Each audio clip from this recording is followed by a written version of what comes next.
So today we'll learn classification of businesses. Now classification of businesses are done in two ways. First, it's done by activity. So when we talk about activity, there are three stages of economic activity. First is primary, then secondary, then tertiary. Now the primary sector. Okay, so in primary sector we extract or use raw materials from our nature. So here we can see the examples of cotton fields, and another side we have cotton.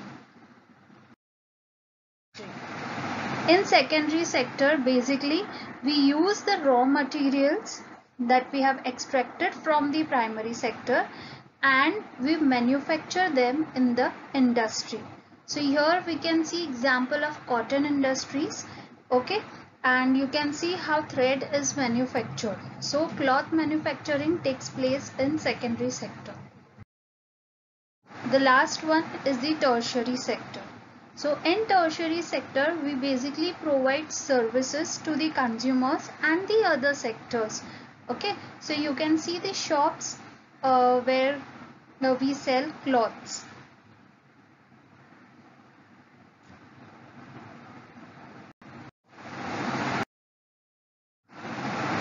Now, another way of classification is done by ownership.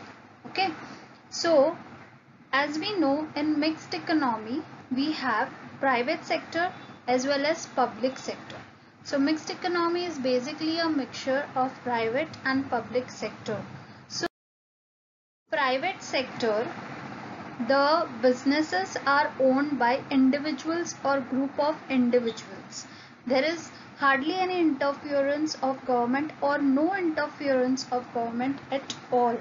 This is completely run by group of individuals or individuals privately.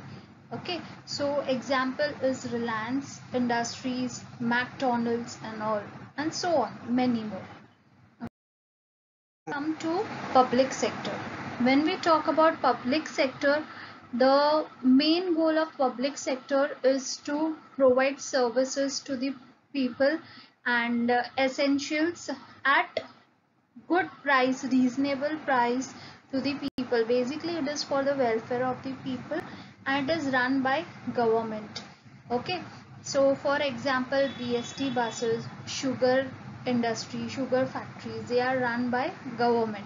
And private sector, when we talk about private sector is owned by individuals and not by government. So their main motto is profit. And when we talk about public sector, the main motto is service. Thank you and have a nice day.